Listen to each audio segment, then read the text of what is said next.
बहुत स्वागत है बच्चों। जैसा कि विदित है कि आपका एग्ज़ाम आप एट हैंड है, आने ही वाला है, होने ही वाला है। तो अग्रिम शुभकामना मेरी ओर से लीजिए आप सारे बच्चों को। आपके एग्ज़ाम की STT 2023 पेपर 2 पॉलिटिकल साइंस राजनीति विज्ञान के एग्ज़ाम के लिए बहुत बहुत अग्रिम बधाई है। प्यारे बच्चों, आज के इस वीडियो सत्र में हम देखेंगे कुछ धमाकेदार ऐसे प्रश्नों को जो आपके सीट को कन्फर्म कर सके। उम्मीद है कि ये क्वेश्चन का सीरीज है ना, निश्चित रूप से आपके सीट को कन्फर्म करेगा और आप पात्रता प्राप्त करेंगे 10+2 के टीचर बनने का। तो आइए शुरू करते हैं। राजनीति शास्त्र पॉलिटिकल साइंस जो आपका पेपर 2 है, तो इसका जो सबसे इम्पोर्टेंट क्वेश्चनों का जो सीरीज है, पिछले वीडियो में भी आपने देखे, ये सारे स्टैंडर्ड के और अकॉर्डिंग टू आपके सिलेबस के अनुसार क्वेश्चन है। आप बार बार इसको पढ़ें और परीक्षा से बैठने से ठीक पहले तक बार बार पढ़ लें और फिर अच्छा ही होगा, जो होगा सो अच्छा होगा। आइए देखते हैं क्वेश्चन। सबसे पहला जो है, अवशिष्ट अधिकार जिनका उल्लेख संघीय, राज्य या समवर्ती सूचियों में नहीं किया गया है, निम्नलिखित में से किस में निहित होते हैं। बच्चों आप जान लीजिए, अवशिष्ट अधिकार वो अधिकार होते हैं जो कि ना तो संघ सूची में है, ना ही ये राज्य सूची में है और ना ही समवर्ती सूची में है। तो प्रश्न कह रहा है कि तो ये किस में निहित होते हैं। तो अवशिष्ट कुछ ऐसे विषय हैं जो ना संघ सूची में है, ना राज्य सूची में है और ना ही समवर्ती सूची में है। तो फिर ये कहाँ पर निहित हैं, यही क्वेश्चन पूछ रहा है। तो आपको बोलना है राज्यसभा और लोकसभा दोनों में। ये जो है ना, राज्यसभा और लोकसभा दोनों में निहित है। यद्यपि लोकसभा ही इसका केंद्रीय सरकार ज़्यादा उपयोग करती है। अगला जो प्रश्न है वो है नंबर 62। चुनाव के समय किसी चुनाव क्षेत्र में चुनाव प्रचार कब बंद करना होता है। वेरी वेरी एकदम ट्रेंड वाला क्वेश्चन ये सब है, ये नहीं कि पुराना ढर्रे पड़े वाला, ट्रेंड क्वेश्चन है। चुनाव के समय किसी चुनाव क्षेत्र में चुनाव प्रचार कब बंद करना होता है। 24 घंटे पहले, मतदान होने से 24 घंटे पहले, मतदान प्रारंभ होने से 24 घंटे, मतदान समाप्त होने से 24 घंटे पहले, मतदान प्रारंभ होने से 48 घंटे पहले, मतदान समाप्त होने से 48 घंटे पहले। तो मतदान प्रारंभ होने से 48 घंटे पहले इसका सटीक आंसर है। आइए देखते हैं अगला प्रश्न जो है, निम्नलिखित में से वह अधिकार कौन सा है जिसकी गणना संविधान में तो नहीं की गई है लेकिन उच्चतम न्यायालय ने उसे मौलिक अधिकार बताया है। जीवन का अधिकार, रोजगार का अधिकार, व्यक्तिगत स्वतंत्रता का अधिकार। तो ये है अस्थाई आवास का अधिकार। अस्थाई भोजन, वस्त्र, आवास, तमाम स्वतंत्रताओं का वर्णन मौलिक अधिकारों में किया गया। लेकिन अस्थाई आवास को सुप्रीम कोर्ट ने, सर्वोच्च न्यायालय ने माना है कि ये भी मौलिक अधिकार होना चाहिए। आइए अब ये इन प्रश्नों के बाद जो हमारे पास प्रश्न है वो है नंबर ये 64 से, संविधान सभा की पहली बैठक। देखो वेरी वेरी इंपॉर्टेंट बच्चों ये प्रश्न है। ये प्रश्न बार बार एग्जाम में पूछे जाते हैं। संविधान सभा की पहली बैठक कब हुई थी। तो आप गेस कीजिए। 9 दिसंबर 1946, 10 जुलाई, 9 अगस्त और 20 जनवरी 1946। तो इसका जो सटीक आंसर है वो 9 दिसंबर 1946। 65वां जो क्वेश्चन है वह भारतीय संविधान का अनुच्छेद 14 भारतीय नागरिकों को किस चीज़ की गारंटी देता है। तो भारतीय संविधान का अनुच्छेद 14 जो है भारतीय नागरिकों को कानून की समान सुरक्षा, कानून के सामने समानता, कानून आर्थिक संसाधनों के समान वितरण, कानून के सामने समानता और कानूनों की समान सुरक्षा। तो ये हो जाएगा बच्चों 65वां का नंबर 4, कानून के सामने समानता की सुरक्षा। कानून के सामने यानी कानून के सामने सारे लोग समान हैं। नंबर 66 नेक्स्ट जो क्वेश्चन है वो उच्चतम न्यायालय से संबंधित है। उच्चतम न्यायालय में एक वेरी वेरी इम्पोर्टेंट और लोकप्रिय शब्द है न्यायिक पुनरीक्षण। न्यायिक पुनरीक्षण तो उसका क्या मतलब है, पूछ रहा है न्यायिक पुनरीक्षण का मतलब क्या।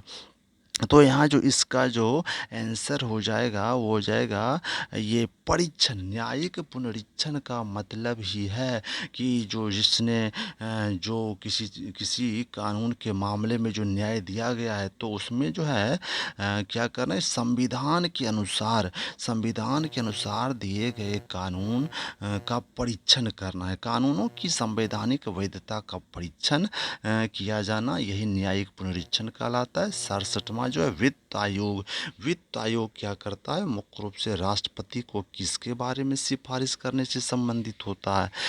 तो वित्त आयोग ना ये क्या करता है, वित्त आयोग का काम है केंद्र और राज्य के बीच में टैक्स वगैरह कर जो है या दोनों में जो है सो लाभांश का जो वितरण है उसके संबंध में होता है।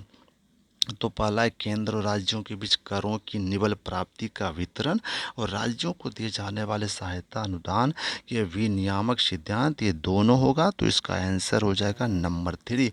नंबर 68 जो है वो भारतीय संघ के राष्ट्रपति के पास वही संवैधानिक अधिकार है, यानी राष्ट्रपति जो भारत के हैं वो किस राष्ट्राध्यक्ष के समान है, तो वो हो जाएगा बच्चों ब्रिटिश राजा या रानी के समान। नंबर नेक्स्ट जो है, भारत में मूल अधिकार किस अधिकार के माध्यम से सुनिश्चित किए जाते हैं, तो समानता, शोषण के विरुद्ध अधिकार, शैक्षिक और सांस्कृतिक अधिकार, ये सारे अधिकार मौलिक अधिकार हैं।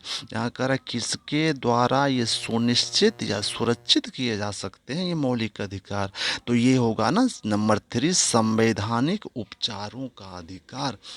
यानी मौलिक अधिकारों के विरुद्ध अगर मौलिक अधिकारों का हनन हो रहा है तो यहाँ उपचार दिया गया है, उसकी रेमेडी दी गई है, साधन बताया गया है ताकि लोगों के मौलिक अधिकार की रक्षा हो सके।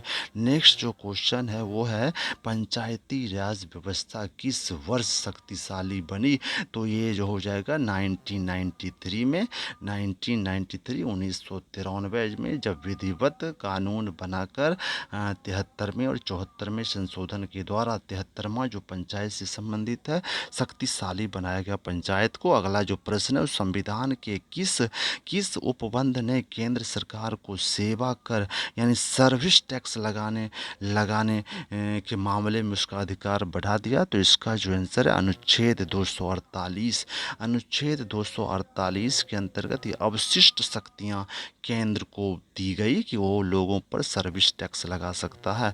बिहार पंचायती राज अधिनियम में ग्राम पंचायत की अवधि 5 वर्ष की निर्धारित की गई है और इसकी गणना कब से होते हैं, वेरी वेरी इंपॉर्टेंट प्रश्न है कि कब से गणना आप पंचायतों के समय का करेंगे, तो नंबर 2 हो जाएगा पंचायत की पहली बैठक जो है उस तिथि से उसकी गणना की जाती है। और नंबर 70 जो है मेरे शेर और शेरनी बहादुर बच्चों, अग्रिम शुभकामना है, आपका सीट कन्फर्म होगा, आपको निश्चित रूप से पात्रता मिलेगी एसटीटी की। देखते हैं 73 भारतीय गणतंत्र का वह कौन सा राष्ट्रपति था जो सदा सदा धर्मनिरपेक्षता को सर्वधर्म समभाव कहता रहा, तो वो हमारे राधा कृष्णन जी हैं जिन्होंने धर्मनिरपेक्षता को सर्वधर्म समभाव कहा। अगला जो क्वेश्चन है वो भारत के वो कौन से एकमात्र दूसरे उपराष्ट्रपति हैं जिन्होंने राधा कृष्णन के बाद दूसरी अनुक्रमिक अवधि में पद प्राप्त किया, तो वो हमारे जो राष्ट्रपति हैं वो एच.एम. अंसारी हो गए। 75 जो प्रश्न है बच्चों वो है निम्नलिखित राष्ट्रपतियों ने जिस क्रम में सेवा की उसमें निम्नलिखित में से कौन सा क्रम सबसे सही है, तो राष्ट्रपति, ये हमारे राष्ट्रपतियों का नाम लिखा हुआ है, आपको ये लिखना है कि क्रम लिखना है कि किन के बाद कौन और किन के बाद कौन आए हैं। तो यहाँ पर जो ये क्रम है तो ये क्रम हो गया आर वेंकटरमन नंबर 1। इसका जो सटीक आंसर है बच्चों नंबर 1 यानी रेड्डी एन.एस. रेड्डी, उसके बाद ज्ञानी जैल सिंह, उसके बाद आर वेंकटरमन और फिर शंकर दयाल शर्मा जी का काल आता है। अब ये आपने देखा प्रश्न बच्चों। अब अगला जो प्रश्न है वहाँ पर पहुंचा जाए। अगले प्रश्न जो वेरी वेरी इंपॉर्टेंट प्रश्नों की श्रृंखला चल रही है उसमें से अगला जो प्रश्न है वो है उच्चतम न्यायालय द्वारा परमादेश, बड़ा ही लोकप्रिय शब्द है। कोर्ट का, न्यायालय का, उच्चतम न्यायालय द्वारा परमादेश दिया जाता है किसे? परमादेश का मतलब क्या हुआ?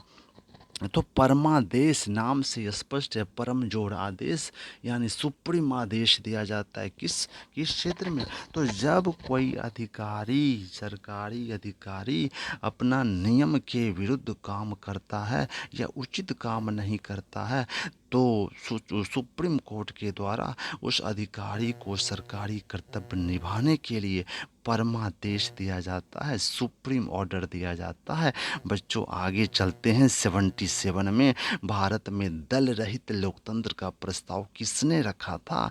किसने कहा था कि दल रहित डेमोक्रेसी हो? तो ये जो सटीक आंसर है वो जयप्रकाश नारायण जी का है। लेकिन यद्यपि जयप्रकाश नारायण जी ने एक पार्टी बनाई थी जिसका नाम था कांग्रेस सोशलिस्ट पार्टी। अगले प्रश्न को देखते हैं बच्चों। नंबर 78, संसद के दोनों सदनों का संयुक्त अधिवेशन कब बुलाया जाता है? कब? आपातकालीन संयुक्त अधिवेशन कब बुलाया गया? तभी तभी बुलाया जाता है जब किसी कानून में दोनों सदनों के बीच गतिरोध पैदा हो गया हो, तो एक सदन द्वारा अनुमोदित कर दूसरे सदन द्वारा अस्वीकार कर दिया गया हो। केवल राष्ट्रीय आपातकाल की स्थिति में जब एक सदन द्वारा पारित विधेयक दूसरे सदन द्वारा अस्वीकार कर दिया जाए, एक सदन द्वारा अनुमोदित कर दूसरे सदन द्वारा अस्वीकार कर दिया जाए, तो 2 और 3 चौथा इसका आंसर है बच्चों 2 और 3। संघ लोक सेवा आयोग के किसी सदस्य को किसके द्वारा हटाया जा सकता है? ये पावर केवल हमारे राष्ट्रपति को मिला है। वे यूपीएससी के किसी सदस्य या प्रेसिडेंट अध्यक्ष को हटा सकते हैं। और आज के सीरीज का सीट अपने पक्की करिए बच्चों। आज के सीरीज को पढ़िए और अपने सीट कन्फर्म कर लीजिए। निश्चित रूप से आंध्र प्रदेश से अलग कर एक नए राज्य तेलंगाना का गठन हुआ और इससे हमारी भारतीय संविधान की किस सूची में परिवर्तन होता है? तो आप याद रखना बच्चों, अनुसूची 1 जो है ये संघ और राज्यों के संबंध के बारे में है। तो इस प्रश्न का उत्तर अनुसूची 1 होगा। आज के सीरीज का ये इम्पोर्टेंट बेहद धमाकेदार प्रश्न है बच्चों, आप इसको पढ़िए, हमारे वीडियो को देखिए, अपने दोस्तों से शेयर कीजिए। और हाँ, चलते चलते एक रिक्वेस्ट कि आप ना अभी तक सब्सक्राइब नहीं किए हैं तो मेरे चैनल को निश्चित रूप से सब्सक्राइब कीजिए। आगे भी एग्ज़ाम के बाद भी हम ना नेक्स्ट बीपीएससी होगा एग्ज़ाम, इसके लिए तैयारी अनवरत करते रहेंगे। तो मिलेंगे बाद के वीडियो में। आप निश्चित रूप से अपने लाइक कीजिए, दोस्तों से शेयर कीजिए और मेरे चैनल को सब्सक्राइब कीजिए।